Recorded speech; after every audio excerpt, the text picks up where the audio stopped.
Podcasting from beautiful Sydney, the city of Opera House, Darling Harbour, Blue Mountains, and beautiful beaches. This is ICU Primary Prepcast, a monthly podcast about physiology and pharmacology in intensive care. Hi, I'm Maddie. Hi, I'm Swapnil.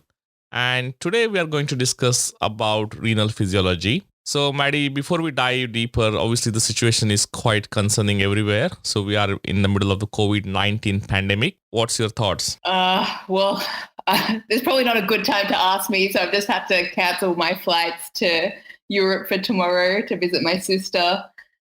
So I'm very despondent about the whole situation. That's right. I had to cancel my leave as well. It's a very concerning situation, especially looking at Italy and Europe. It's very scary. So people who are listening to podcasts, make sure that in your ICU you have a surge plan. Make sure that you had adequate training for wearing and donning and doffing of PPE. Make sure that you're adequately educated and updated with what's happening across the globe, because there are a lot of lessons to be learned from the other countries, and make sure that you are well prepared if we get very sick patients in our ICUs. So I think the key message is be ready. And wash your hands. That's right. Don't buy toilet papers. Yeah, true. But do PPE training. I think PPE training is more important than buying toilet paper. Okay, so Maddie, let's get back to the renal physiology. So can you please describe normal renal blood flow and its control, including the concept of autoregulation? So the kidneys receive approximately 25% of cardiac output, which is about 1,250 mils per minute by the renal arteries. They have a very high oxygen consumption of 18 mils of oxygen per minute, but a low oxygen extraction of just 10%. Therefore, the high renal blood flow is due to the need for filtration rather than due to metabolic demand. Each renal artery branches into smaller arteries and eventually into the afferent arterioles.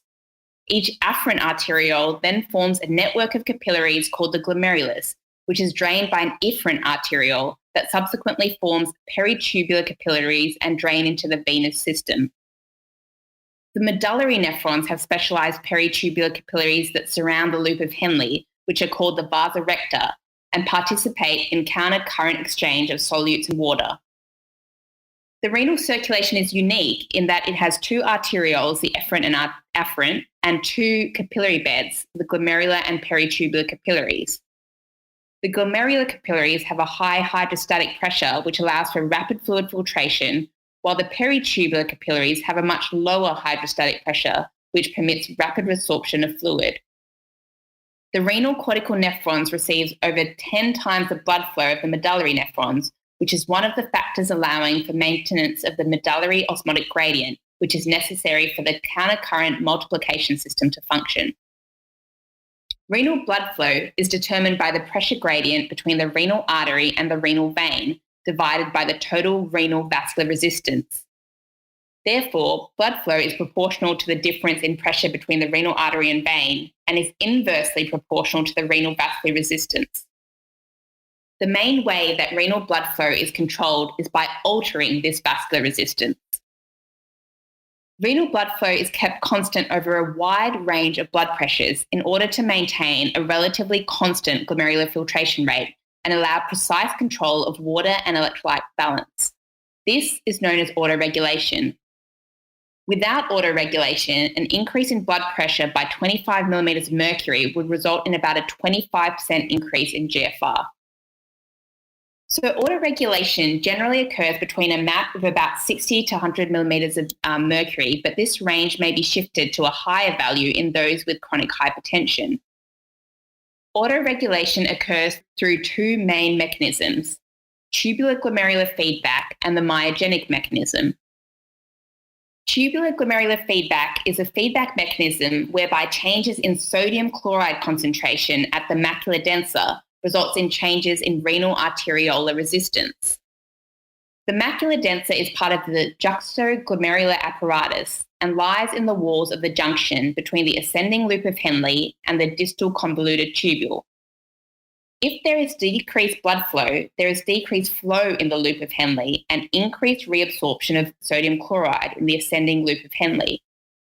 The macula densa senses a decrease in the sodium chloride concentration within the distal tubule and does two things. It decreases adenosine and ATP release, which then causes afferent arteriolar dilatation and reduces resistance, thus increasing renal blood flow and GFR. It also increases renin release from the juxtaglomerular apparatus. Renin increases the formation of angiotensin II, which constricts the efferent arterioles, thereby increasing renal blood flow and GFR.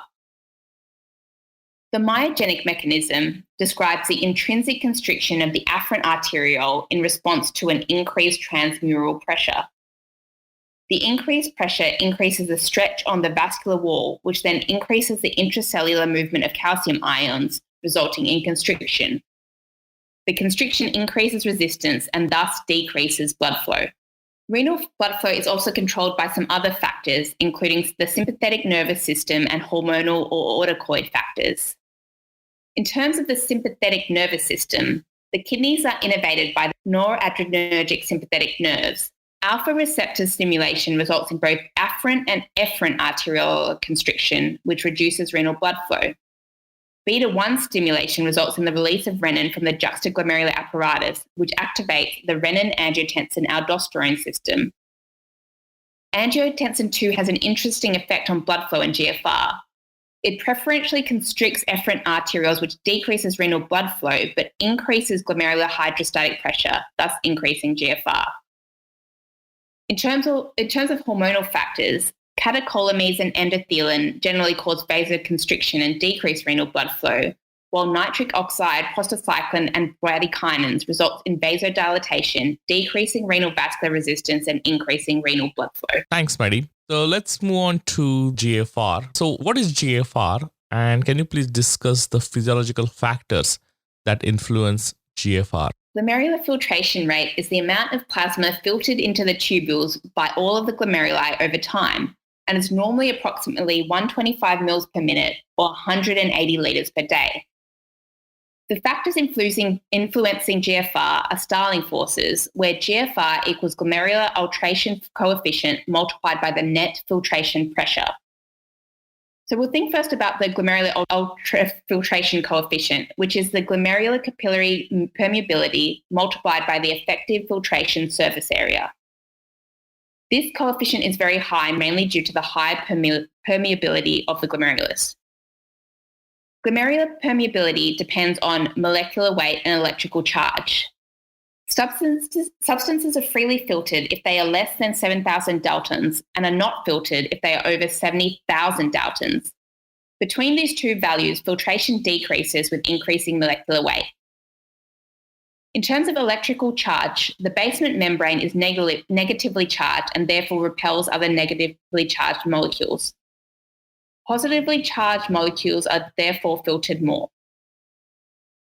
Effective filtration surface area is the surface area of the capillary bed.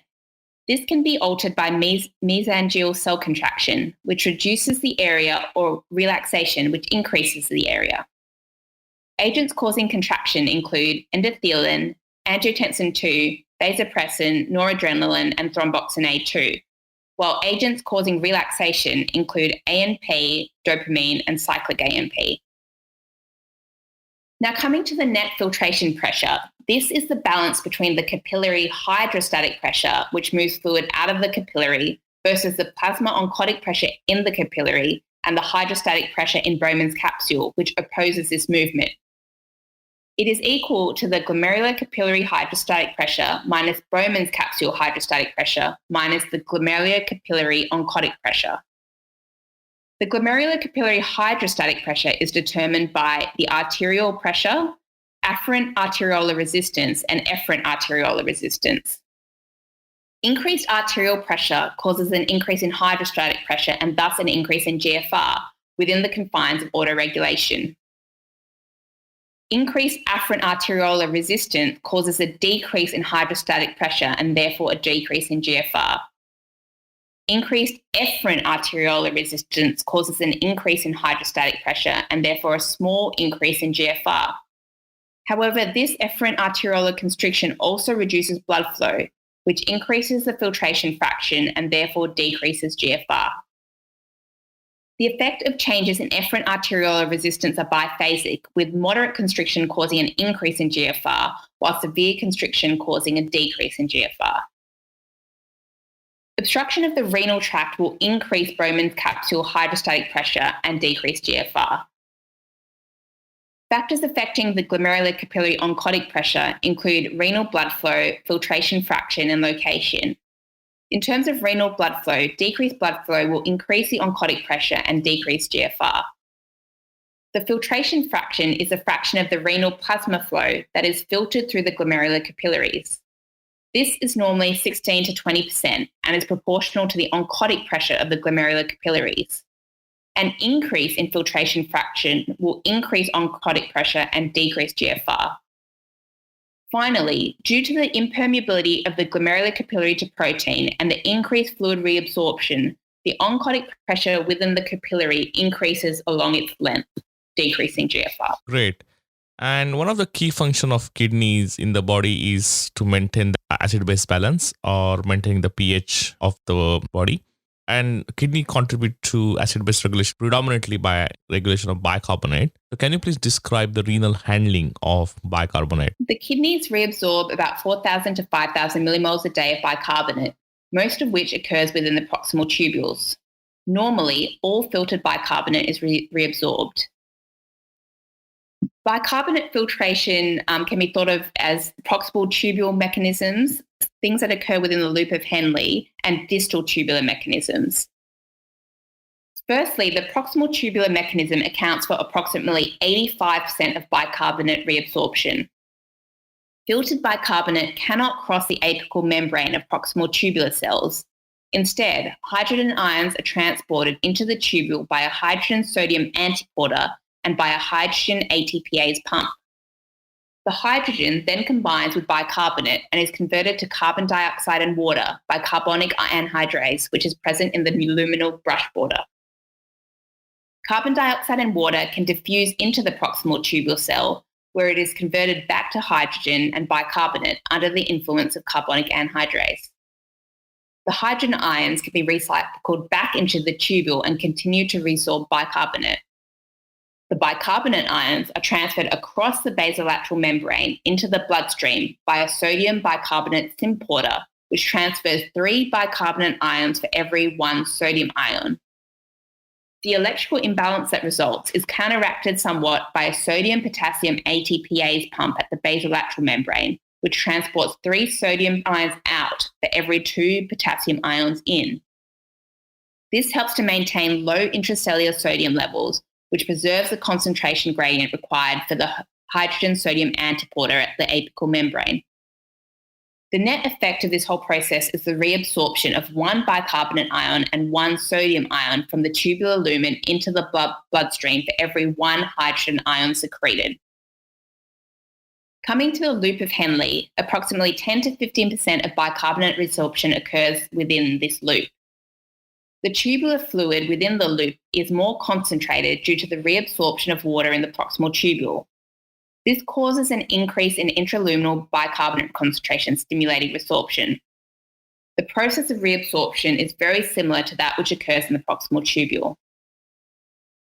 Finally, in the distal tubules, they only have a limited capacity to reabsorb bicarbonate, and only 0 to 5% of bicarbonate reabsorption occurs here. Hydrogen is secreted into the distal tubules by a hydrogen ATPase pump in the intercalated cells. This combines with bicarbonate and is reabsorbed as CO2 and water by carbonic anhydrase and is converted back within the cell like in the proximal tubules. The bicarbonate is then transferred across the basolateral membrane via bicarbonate chloride exchanger. Factors which increase bicarbonate reabsorption include biochemical factors such as increased tubular bicarbonate concentration, increased arterial CO2 concentration, and decreased potassium levels. Hormonal factors like increased angiotensin II and increased aldosterone, and renal factors like increased luminal flow rate and decreased extracellular volume. So another important function of the kidney is to maintain the body water homeostasis. So can you please briefly outline how kidney achieves this? So water homeostasis is regulated so that there is adequate circulatory volume and so that plasma osmolality is maintained within a narrow range of 275 to 290 milliosmoles, thus preserving normal cellular function. The kidney's role in body water balance is via the excretion of a concentrated or dilute urine. Urine volume can be reduced, but the baseline solute load of 600 milliosmoles a day that needs to be excreted means the minimum urine volume is 430 mils a day, as the maximum concentration capacity of urine is 1,400 milliosmoles per kilogram. The mechanisms by which the kidneys change urine volume are changing glomerular filtration rate, changing tubular resorption, and the countercurrent multiplier system. We've already discussed the factors affecting GFR, but decreasing GFR can decrease renal water excretion. Coming to the changing tubular reabsorption, this is mainly via mechanisms that alter the reabsorption of sodium and those which alter the release of ADH. 65% of water reabsorption occurs in the proximal convoluted tubule, mainly via osmosis, due to the reabsorption of solutes, especially sodium. 15% is reabsorbed in the descending limb of Henle via osmosis. Therefore, factors increasing sodium reabsorption, such as activation of the renin-angiotensin-aldosterone system, will also increase water reabsorption via osmosis. The remainder of water is reabsorbed from the distal convoluted tubule and collecting ducts under the influence of antidiuretic hormone. ADH is a hormone produced in the supraoptic and paraventricular nuclei of the hypothalamus and then transported to the posterior pituitary where it is secreted into the circulation. And finally, the countercurrent multiplier system. This is the process of using energy to generate an osmotic gradient that enables the reabsorption of water from tubular fluid. It occurs within the juxtamedullary nephrons and depends on the generation of a highly concentrated medullary interstitium. This generation depends on three important modifications of the renal tubules. 1. The hairpin loop, that is the loop of Henle, allows solute and water exchange between the descending and the ascending limbs. Secondly, the sodium-potassium ATPase and sodium-potassium 2 chloride cotransporters, as well as the impermeability to water of the thick ascending limb, drive solutes but not water from the ascending limb and into the medulla. And finally, the increased concentration gradient within the medulla due to this increased solute concentration from the ascending limb drives water from the descending limb, which is water permeable, and into the medulla. These modifications mean that water is able to leave the descending limb down its concentration gradient and into the medulla, which progressively increases the concentration of tubular fluid as it descends through the loop. These solutes within the tubular fluid are then actively transported into the interstitium by the ascending loop of Henle. The fluid leaving the ascending loop of Henle therefore becomes more hypoosmolar. Fluid continues to flow through the tubules, and these steps continue to repeat, with the medullary interstitial osmolality increasing until a steady state is reached, and there is a gradient of osmolality from the top to the bottom of the loop of Henle. The longer the length of the loop of Henle, the greater the osmolality that can be achieved at the tip of the medulla. Urea recycling in the inner medulla also contributes to this countercurrent multiplier. Thanks, Maddie. And often in ICU, we get patients with renal failure. So can you please list the physiological effects of renal failure? So the renal system has a crucial role in the maintenance of homeostasis within the body.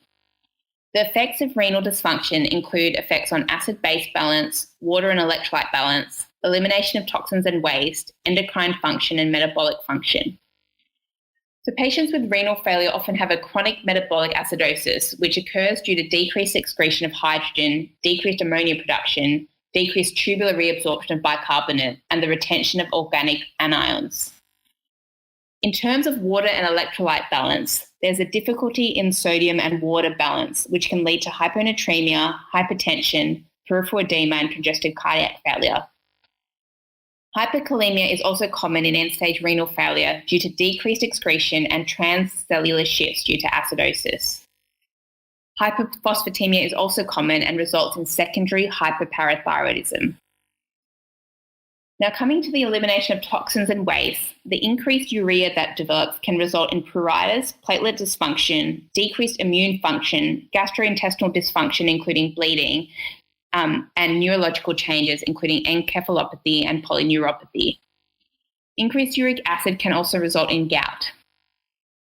The kidney also has several endocrine functions, and with failure, there's decreased erythropoietin production, leading to a normochromic normocytic anemia. There is also decreased conversion of vitamin D into its active metabolite, which results in hypercalcemia and subsequent renal osteodystrophy. This is exacerbated by the hyperphosphatemia and secondary hyperparathyroidism that results. Increased formation of renin can also lead to hypertension. And finally, in terms of metabolic function, there's a decreased breakdown of free fatty acids, which leads to hyperlipidemia, accelerated atherosclerosis, and an increased risk of ischemic heart disease.